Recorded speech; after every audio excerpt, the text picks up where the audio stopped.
जय श्री महाकाल. आज आपण बघणार आहोत लेमन राईसची रेसिपी. तर चला बघूया.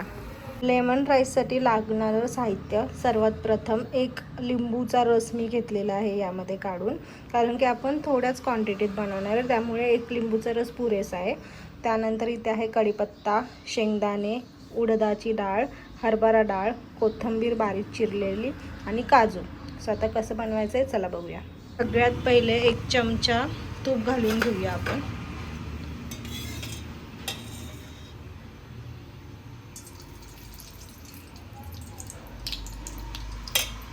आता मोहरी टाकूया. मोहरी छान तडतडून देऊया. मोहरी छान तडतडली. आता लगेच जिरे, कढीपत्ता,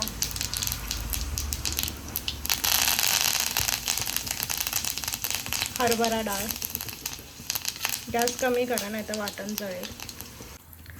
उडदाची डाळ. आता हे सगळं चांगलं मिक्स करून घ्या.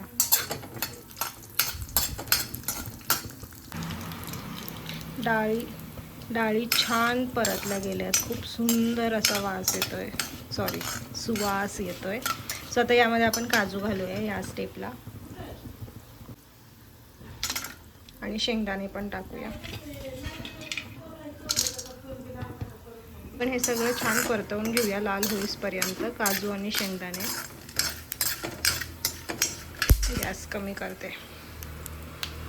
मीडियम, स्लो, फास्ट असं करत राहायचं, नाहीतर मग ओव्हर कुक पण नाही झालं पाहिजे आणि अंडर कुकिंग पण नाही राहिलं पाहिजे. आता हे छान झालं आहे मिक्स. काजू पण लालसर झाले, शेंगदाणे पण चांगले भाजलेत.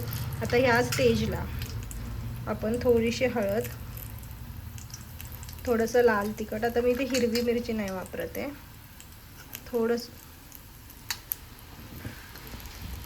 अगदी थोडीशी हळद, थोडंसं लाल तिखट. मी आता इथे हिरवी मिरची नाही वापरते, लाल तिखट वापरते.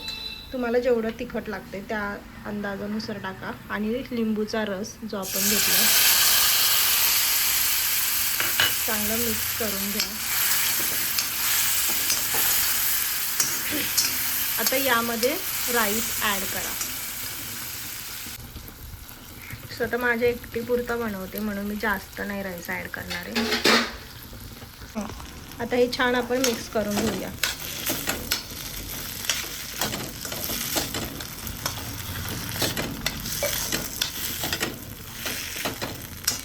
मस्त हिरवीगार कोथिंबीर टाकूया आपण याच्यामध्ये. सो फायनली आपला लेमन राईस रेडी आहे. आय होप तुम्हाला माझ्या रेसिपी आवडत असतील तर लाईक, शेअर, कमेंट करायला विसरू नका. चॅनलवर नवीन असाल तर सबस्क्राईब करा, बेल आयकॉनला हिट करा, जेणेकरून अशाच नवनवीन व्हिडिओज तुमच्यापर्यंत पोहोचत राहतील. भेटूया नवीन व्लॉगमध्ये. तोपर्यंत स्टिल देन खाऊ पिऊ खुश राहू. बाय.